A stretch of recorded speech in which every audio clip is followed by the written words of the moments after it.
We're off and running. Hey everybody, it's me, Tom Sorrells. It is Monday morning, coming to you live and in living color from Southwest Orange County, Florida. Look at this storm. I shouldn't have my face up there. I know. Take my face out. There you go. Take a look at what's going on with Milton. I love this visible satellite imagery right there. Look at that eye. Kind of a little bitty punch trying to develop the center of the storm there. It's not super wide across. About, I don't know, it looks to me like 10 miles, 15 miles. It's not going to be a huge eye just yet. It was huge earlier. It was, spread out. Now it's tightened up. And it's going to be an ugly run for us here in Central Florida coming up in the next 24 to 48 hours. We're going to have a tough time. We just are. It's what it's going to be. There's no getting around it. We'll talk about where we think the eye is going to make landfall. Look at all the models and show you what's happening. But just know, this thing is doing exactly what it has been progged and forecast to do. So, no surprises here. When it's over, everyone will say they didn't get warned. They didn't have enough time. Didn't know what was going on, which none of that will be true. We've known for days this was coming. Over the course of the weekend, we talked about it, and hey, Tiffany Gervais, hope you're doing well. Stay calm, girl. Stay calm. You're going to be okay. It's just going to be a lot of wind and a lot of rain. Not the kind of rain we had with Ian. We're not going to get 30 inches of rain, I don't believe, but we could easily get a foot of rain in spots as this thing blows right on through Wednesday into Thursday, and bad enough the ground is already saturated. I'm looking out my window here to the right. Ominous gray skies having nothing to do with our hurricane for the moment. Let's go ahead and talk about what we're dealing with right now. Here is, let's do the track. Do the track first. It's the most important thing everyone wants to see always and forever. This is where the storm is right now. It's a nasty major hurricane already. As of 7 a.m. this morning, they pushed this thing up to a Category 3 storm. Wind speeds are up to 125 miles per hour. $125. Yeah, that's what we're talking about. That is rapid intensification. 24 hours ago, it wasn't a hurricane. It was talking about tropical storm status. It's going to be a hurricane this afternoon, blah, blah, blah. Boom, just like that. It's got 125 mile per hour wind around that eye. That's rough. It's tough. It's going to go over warm water right there in the loop current. It's going to rage. It's going to get really, really strong. The only thing that will save us is a little bit of shear toward the end. We'll talk about that too. Hey, Bill Callison, yes, even in the midst of hurricane coverage, miracle of all miracles. The Miami Dolphins won a game yesterday. I don't know how they won that game. I did not pick them to win. All right, back to the hurricane. There it is right now. Milton, Category 3 hurricane. It's going to nip at the top of the Yucatan. So the warnings are up for the Yucatan. They have hurricane warnings up, tropical storm warnings up. Along our coast, we have hurricane watches and tropical storm watches. And we also have inland hurricane warnings already for Polk. I think Sumter County too. Not yet for Orange, but I think that's coming. I think the Weather Service over in Melbourne today will issue the inland wind warnings for us all across Lake, Orange, Seminole, Osceola, and even Brevard counties. Because on this track, if you look at that track right there, it comes inland on the main track, the little black line. Around Tampa Bay, it takes the I-4 corridor to Orlando, and then jets to the east, out to the Cape. That's rough, man. That covers a lot of population, a lot of populated areas in Central Florida. So let me take me back off and show you what's going on with the system itself. It's kind of pretty as the visible satellite comes in. Now you note that the moisture streams all the way over. The moisture that we have on the Gulf right now in this shot, that is not from Milton itself. That's a little bubble of energy that we've been dealing with all weekend. There's a front lying right there, right in there. There's your front, lying right from, say, the tip of South Carolina, Charleston, through northern Florida, all the way down. There's a front there. So Milton is sensing that front. Normally when I try to talk about what steers these things, I try to make people understand that if you're from the country, you'll understand. If you're from the city, maybe not. But when you're playing in a creek and you throw a big log into a creek, it goes boom. Well, that's the hurricane in the creek. And it sits there and bobs for a little bit, and then eventually the creek can push the log on down the stream. That's what happens in a hurricane when you get this flow going on. It's a big log that developed, boom, right there in the Gulf of Mexico. And then other things will affect where it goes. And the creek that's moving this, the stream of air, is flowing right along that frontal boundary. Let me take me back out. Here's your front right in here. So right along that frontal boundary, right in that zone, is where this is all happening, right in here. There's your front. So this is going to come this way, right up through there, and make its way toward us in central Florida. There's a big ridge of high pressure off the east coast, and it's troughing us to the north. This trough gives way, and the storm itself begins to make that move. Watch what it's doing. You can see the front better here, maybe. From here. There's a front lying right here, and this air is coming this way. And that's going to be some shear that's going to hit this thing with the next front that will help keep it from becoming even bigger. Could it go more south? Well, we'll talk about that, Tiffany. By going farther south, you mean could it miss you altogether? That's what you mean. You mean could it go south? Like, no, it's coming. It's coming to the west coast of Florida. We're running out of time. We only have 48 hours. There's not going to be that much wiggle room. We'll get to the models in just a moment, and I'll explain the differences between the GFS and the Euro and what's going on with that. But I don't think it's going to go that far south. The Euro has it south, Tampa, the GFS farther north. I'll show you in just a moment. This is what it looks like right now. Here are the arrival times for the winds. We're still looking at a Wednesday event for the most part. 8 a.m. in the morning, tropical storm force winds will be draped all across the peninsula of the state of Florida, and they'll push on through. And by Wednesday night, they'll be arriving in the Bahamas. And then by Thursday, this thing's gone. By gone, I mean we wake up Thursday morning, I believe, for most of us. The event will be over. The cleanup, the assessment, and what we've gone through and what we have to deal with will be game on time. I think is what we're going to be doing then. And that you're asking for your uncle. Ask away. How's it looking for Palm Coast? Joe, it's looking rocky. It's looking rocky. It looks like you're going to get tropical storm force wind gust and maybe hurricane force wind gust.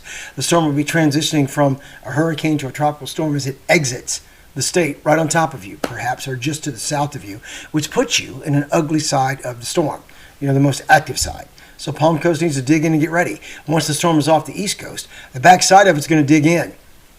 So that thing we hate the most? Well, I can't say hate the most. We hate it all. But the thing that really dings us up badly there in Flagler County is that beach erosion that eats in. And I think beach erosion Wednesday into Thursday, your wind is going to start coming in from the north-northeast there in Palm Coast starting tomorrow. And then it just doesn't stop. Bro, it doesn't stop till Thursday.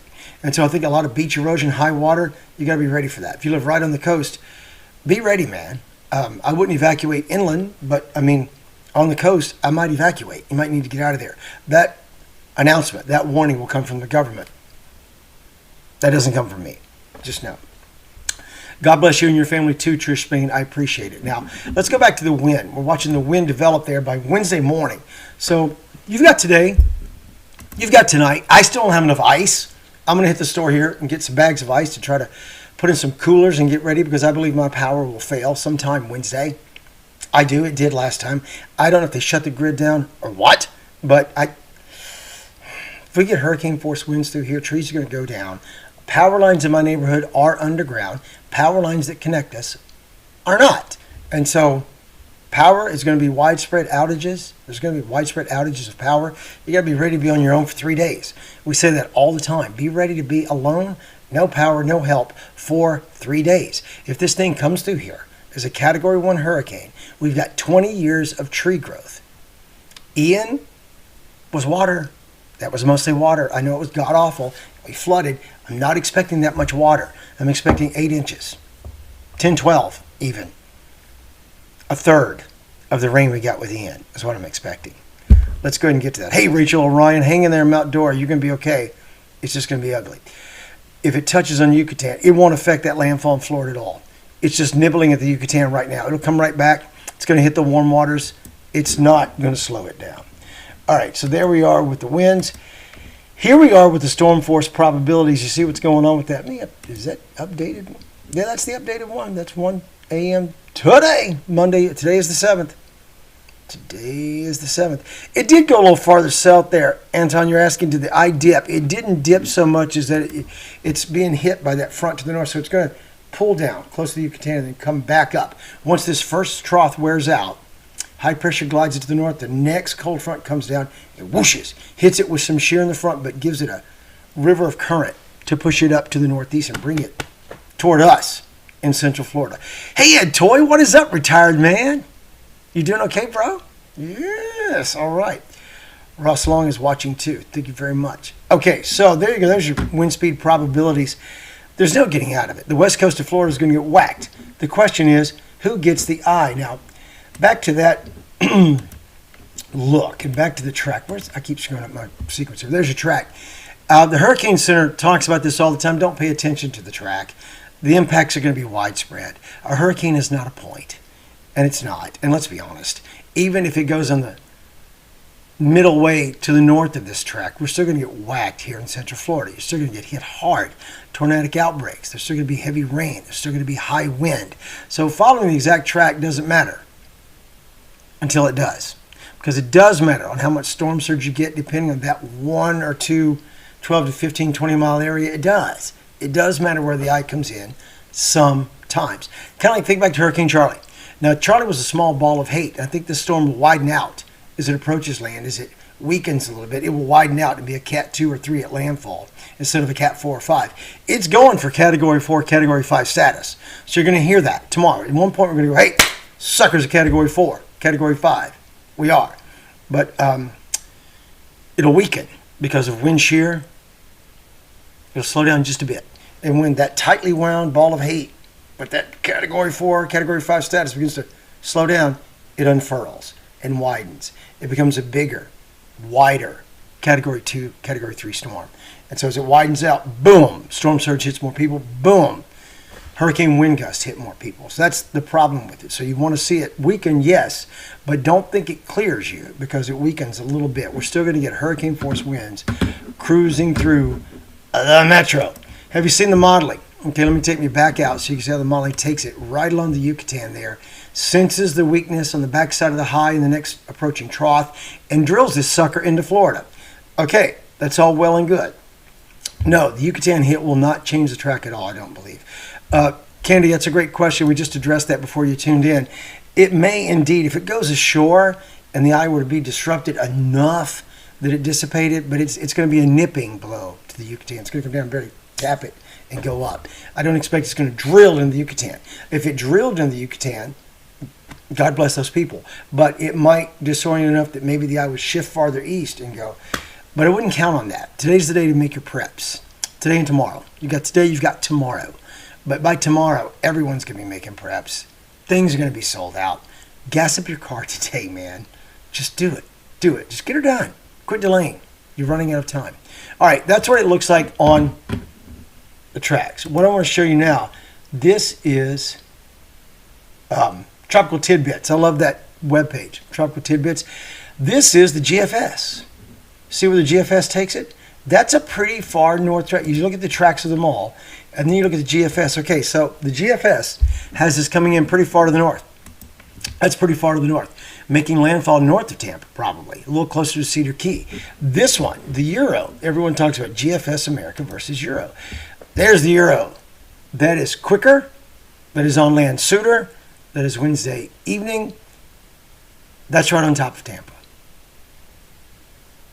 That's what we're dealing with right now. Should we leave Orlando? No, Jill, you should not, depending on what you live in. If you live in a capable home, if you've made it through the hurricane so far, I would not leave Orlando at all. If you're here visiting and you want to get out before the power goes out for 3 days, I get that. If you're from Kentucky, go home. I mean, cash out. Don't live through this. It's stupid. You don't be here. It's not going to be fun. I love Orlando. I'll never leave. And it's not just because I'm a Floridian. Like, I saw the meme with Leonardo DiCaprio from Wolf of Wall Street, where he goes, I'm not leaving. I'm not leaving. Okay, I'm not being thick-headed here. I'm just telling you, we don't evacuate inland. We bunker in. You evacuate from the water and the storm surge. Or if you're in a modular or a mobile home, you would want to get out of that. You don't want to be in something that will come apart. But for the most part, well, Jill, if you made it through Charlie, depending on where you are, I don't know where you live. Tell me where you live. But if you were in the path of the eye of Charlie and you made it through, you're going to make it through this. You are. The thing you need to do is, A, bunker in. Don't evacuate from Orlando. Just bunker in, shelter in place, and hang on. And don't do anything stupid. Don't do it. Most of the people who lose their life during a hurricane have done something they're not supposed to do. During Hurricane Charlie, we had a major hurricane, Category 4 hurricane, landfalling. We lost, did we lose 4 people that day? We did. One guy went out. I mean, we lost more after. But during the height of the storm itself, over there in the area on the Gulf Coast, around Punta Gorda, they lost 4 souls. One of them went out in the height of the storm to get his battery out of his or his generator out of his boat. Big mistake. Got hit in the head by flying debris and died. It was terrible. The other one was trying in a condo to take his mattress and block his window that was shaking in on him. He's like, I'll put the mattress, the bed up there to block the window, and the glass shattered and cut him, and he died. And the other was a couple, an elderly couple with their special needs son that had a tree fall on their mobile home. All those people, all four of those people who died, were doing something they shouldn't do. You shouldn't go out in the height of the storm. You should not have stayed oceanfront with a major hurricane coming. Oceanfront, you need to evacuate. And you don't stay in a mobile home under a tree ever with this kind of storm coming through. So if you do what you're supposed to do, and you get the water and you prep and you have your safe room and you've got your family around and you're all bunkered up together, chances are you're going to make it just fine. Just don't do anything you're not supposed to do. Do not go out in the height of the storm to go experience the hurricane. Just don't do it. Okay, enough said about that. I'll stop preaching. Eustace, blind now, mobile home, no vehicle. I would call for help. I'd get your friends to get you together there, Sharon Roberts, and I would try to get help and get yourself to one of the shelters. The churches will have shelters, the county will. You should call the county. Call the police officer and say, where's the shelter and can I get taken there? You really honestly should. And you just through the height of the storm, through Wednesday afternoon, Wednesday night. I don't believe you should stay in a mobile home. I don't. Not in Eustace. I'm afraid the winds will be too much. Okay, Joe, that I reach over there and hit the 3 buttons and report the friend request. While I'm on here, on my personal page, if you happen to be on my personal page too, please know I'm not doing a new personal page. I'm not. Report that to Facebook. Facebook keeps telling me that they're not trying to clone me, but yeah, they are. That's your Facebook customer service in action. So please report that. Joe, if you would, report. Melissa, do you think this is going to be like Hurricane Ian? No, I don't. It's going to be different from Ian. It's not going to produce 30 inches of rain, basically. It's going to produce 10 to 12. So yeah, it's going to be some flooding. There's the GFS again. Excuse me. Yeah, that's the GFS, Euro. GFS, Euro. GFS to the north, Euro to the south. They're off by about 150 miles from one another. 100 to 150 miles. Wish we weren't getting these heavy rains down. The live oaks don't do well. That's correct, Dale. Canopy damage is what we're talking about. If you're not used to living in Central Florida, you're new to town, and you have no idea what we're talking about, the damage you're going to see on the coast is going to be god-awful. Category 4 storm, Category 3 storm at landfall, rips things apart, structures fail. More so at 4 and 5, but Category 3, structures sometimes can't take it. A Category 1 hurricane, structures can take that. Pretty much. The way we've built stuff here in Florida in the last 30 years with our new building codes and whatnot, structures can normally hang in there. What you can't handle is a tree falling on your house. So it's called canopy damage, where the trees go boom, boom, boom. The canopy of trees start falling, start hitting your house, your neighbor's house, pieces fly. It's a mess. So the canopy damage of these big southern live oaks that we love for shade and we love for everything else, you need to get out from under those trees. So John, get out from under those trees if you can. Ponce Inlet, Wilbur by the Sea, we're just recovering. I know that. I love that area. I'd like to be going to that area the rest of my life. But I'm telling you straight up, this storm is going to go out right along the coast as a strong tropical storm, if not a Cat 1 hurricane. And you're going to have high wind, you're going to have beach erosion, and trees may come down. So be ready for that. All right, let's run through this one more time. This is what the storm system looks like right now this morning, sitting there in the Bay of Campeche. You see that little eye drilled in. This sucker is cranked up. The maximum sustained wind is up to 125. These winds will be a lot worse than Irma in southern Lake County. Arlena Lee, a lot worse. A lot worse. We did not have 90 mile per hour winds. By the time Irma moved through here, the eye wall had gone up to the west. The eye wall detached and came over, peeled my roof. That was the most damage I've ever had, was Irma. This storm system should have higher wind than that. So hopefully you have a newer roof. I have a newer roof. I'm hoping it hangs on. And by hang on, I mean the roof's going to stay. I'm hopeful the shingles hang on. North Titusville. Well, if this thing goes on this track, you should have a Category 1 hurricane. According to the Hurricane Center, it looks like it's going to go right out on top of the Cape, which would mean 75 to 80 mile per hour winds, if not higher, for you. Any other direct questions, ask them. Any storm surge on the East Coast. Won't be as bad as the West Coast, but it's going to be there. You're going to have storm surge issues, onshore flow, beach erosion issues all week long until about the end of Thursday. Because once the storm gets off the East Coast, look, here's that path to projected movement. See that? And once this gets over here, all the wind's going to be coming in from the northeast, right down from the northeast. When it comes down from the northeast, coming in this way, wrapping around, pushing like from coastal Carolina toward Florida, that wind is going to erode the coast. That wind is going to push water up the coast, and you're going to have inundation. There'll be more flooding right along the coast, and beach erosion too. It's going to happen. So be ready for that. Any airport closing predictions? Well, Gina, I will tell you Wednesday, Thursday, you're probably cooked. If you're trying to get out of town via the airport, I'd get out of town tonight or early tomorrow. And probably through Tuesday night even. I can't forecast for sure. They don't ask me. As you've heard me say many times, NASA does not ask me, and I promise you, OIA does not consult with me either. They have their own Mets, they have their own meteorologists doing their own thing, and they have their own criteria. My criteria for being outside if the wind's above 50 miles per hour, I don't go outside.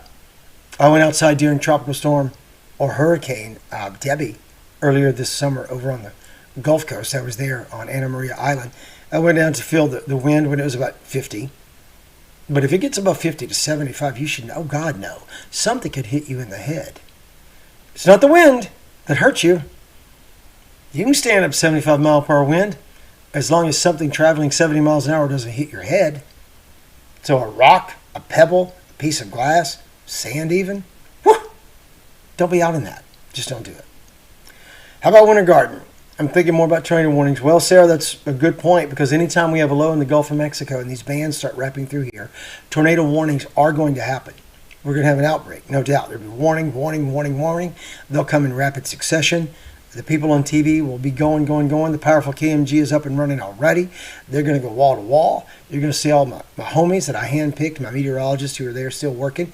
They're all going to be on doing tornado warning, hand tracking with the Doppler radar down to street level. So that's the best way to stay alert. Unless you don't have power, at which point your phone that you're probably watching me on right now is the best way. I'd say download the app, get the radar going. So the app is free as long as you have power, and the cell towers don't go down. That's how you'll stay informed.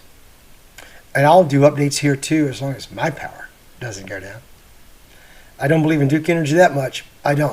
All right, I'm going to wrap this up. I'm going to go to work out, do my thing, try to stay cool. Flagler Beach, Carlos, I'd get off the beach if I could, unless you're inland. Are you inland by more than 3 or 4 miles?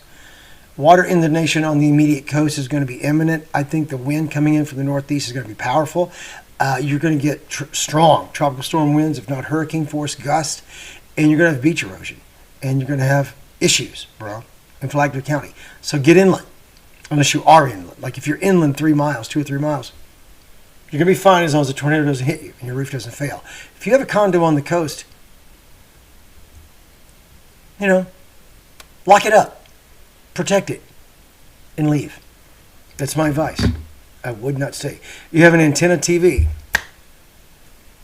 You and Fred Flintstone. I encourage everyone to get an antenna at Walmart. Put it on the back of your TV. If you have an HD TV, it tunes in, and when you get the HD TV signal off that little antenna, it'll be the clearest TV signal you've ever seen. It's clear as a bell. High D. HD, man, it's beautiful. Brevard County on the coast, leave. You know what? Are you on the immediate coast or are you inland by a mile or two? Because I say, I'm at the coast, and I'm actually inland a mile or two.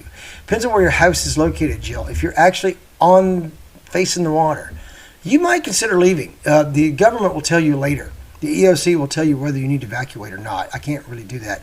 But I think if I were on the coast, I'd lock it down and leave. Southern Brevard, like Melbourne, should be okay. Titusville, Cocoa Beach, now see, if this thing comes right over top of you, you're not going to love that.